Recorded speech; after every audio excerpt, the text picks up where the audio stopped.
In a shocking live broadcast, FBI Director Kash Patel confidently declared his plans to reshape the FBI's operations in Africa.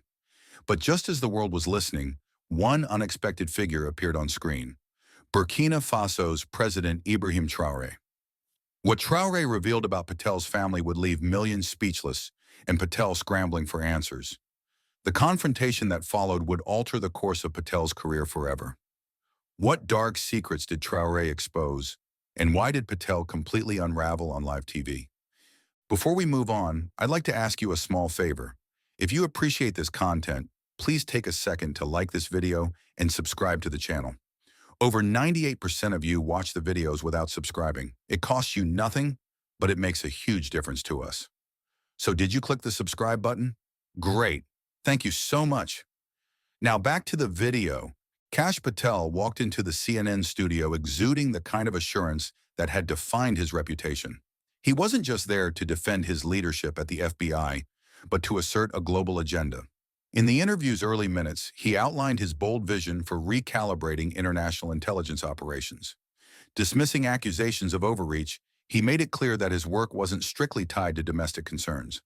His words struck an ambitious chord when he argued that national security starts far beyond our borders, pointing to Africa as a critical frontier for U.S. interests.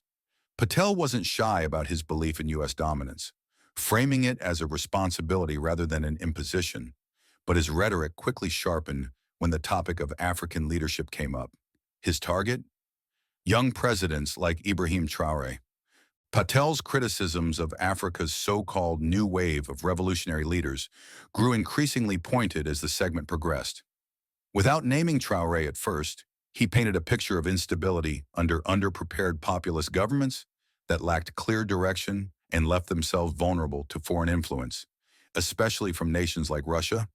Then, with a chuckle that was almost dismissive, he directly zeroed in on Burkina Faso.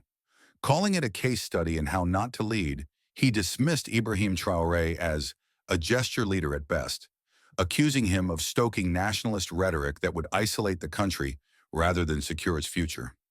What Patel didn't know was that this interview was also being closely followed, not just by viewers, but by Traoré himself. Thousands of miles away, in the heart of Burkina Faso's capital, Ouagadougou, the young president followed Patel's interview with keen interest. Unlike Patel's perception of him as a leader teetering on political recklessness, Traoré epitomized fierce determination to many of his people. At just 35, he had already become a symbol of resistance against the old systems of exploitation that had long plagued African nations. His rise to power after a military coup was framed by Western critics as destabilizing, but locally it was celebrated as a break from precedent. And Traoré, watching Patel's dismissal of his leadership, didn't just take offense, he took action. To the complete surprise of the CNN team, Traoré requested to join the live segment. The hosts, visibly caught off guard, informed Patel mid-discussion about the request. For the first time since the broadcast began, Patel's demeanor shifted.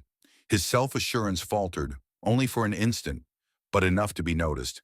Traoré appeared seconds later via live stream, his calm presence filling the screen. His demeanor was utterly different from Patel's deliberate posturing. Traoré sat completely motionless. Every detail, from his barely lifted chin to his quiet stare, suggested a deliberate patience. The contrast between the two could not have been clearer. While Patel's animated confidence commanded the room just moments earlier, Traoré's presence froze it. Viewers across platforms noticed the change immediately. Though Patel quickly attempted to regain the momentum, introducing himself to Traoré with a clipped formality and a question about his intentions, the dynamic had already shifted. What stood out wasn't only Traoré's calm, but his precision. Rather than responding with direct emotion to Patel's critiques, he focused on details. A few sentences into the exchange, he asked a question that stopped Patel mid-thought. Mr. Patel, would these concerns about instability still hold if your own institutions were contributing to that instability? It was an intentional focus. Traoré traced global security back to its roots rather than dismissing the criticisms altogether. This unexpected shift highlighted the gap in style between the two leaders. Patel, sharp and assertive, appeared momentarily unnerved. Traore's choice to return the conversation to international security seemed, at first, like a broad stance. But then he added something subtle. With measured calm, he remarked, "We have shared histories of decisions made far from the lives they've upended. Maybe these conversations should start closer to home." It was a statement loaded with implications. The tension began growing as viewers, the hosts, and Patel himself processed what Traore meant. His words weren't just about geopolitical strategies or institution building. Patel realized, a fraction too late, that this wasn't a debate about theory. What Traore hinted at next would reveal just how personal this confrontation was about to get. Just as viewers began to settle into the discourse, Ibrahim Traoré delivered a simple, cutting line that shattered the calm. "Mr. Patel, perhaps your family's story is the place to start." His statement didn't just introduce tension, it brought an instant silence to the room. The line was delivered in the same calm, steady tone Traoré had maintained throughout the exchange, but the implications sent ripples across the studio and likely into the households of millions tuned in. Traoré's gaze didn't falter as Kash Patel raised an eyebrow, clearly caught off guard and already bracing for what came next. The moment had been planned with precision. Traoré transitioned smoothly into what seemed, at first, like an unrelated historical point.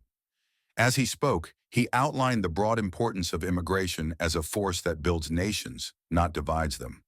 But then, his message narrowed in on something unmistakably personal: the story of Mahesh Patel, Kash Patel's father.